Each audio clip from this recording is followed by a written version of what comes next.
Sky Space, the Royal Tantra on the Great Perfection of Bodhicitta.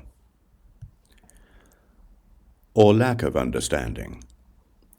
From the primordial, our true selves have been spontaneously realized. We do not shrink or grow. This is our heart essence. It is difficult to understand, so it is secret. We are present without seeking to be, so we are spontaneously realized. To be present without contrivance is wisdom.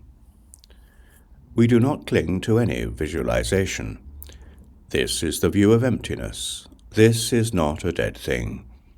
Our awareness shines. We do not engage in everything. This is a siddhi that we realize naturally. Thusness is clear. So this is our view. We do not transgress this, so this is our samaya. We do not take it up or reject it, so it is our practice. Our self-evidence is indivisible. This is our mandala. We attain self-empowerment. This is empowerment. It is spontaneously realized, so it is our good work. We are not distracted, so it is our samadhi.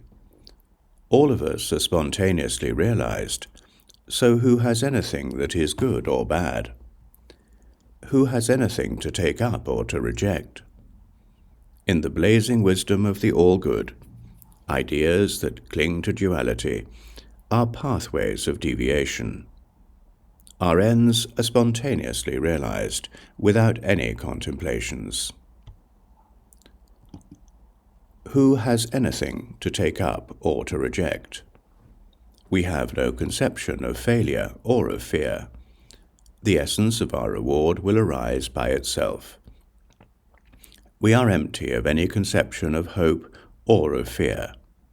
The blessings of this siddhi are inconceivable.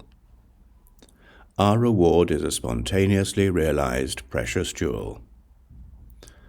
From Sky Space, the Great Tantra on the Bodhicitta, this is Chapter 15, teaching the difference in there being or not being any reward. I will explain the characteristics of this. The two rewards there are in settling ourselves, the time that is for our disciples, the way things appear, and the characteristics of having no characteristics, these are beyond the mind, which is like the sky. This is the characteristic of us all. The characteristics of this are beyond any visualization. The characteristic of us all is that we hold on to everything.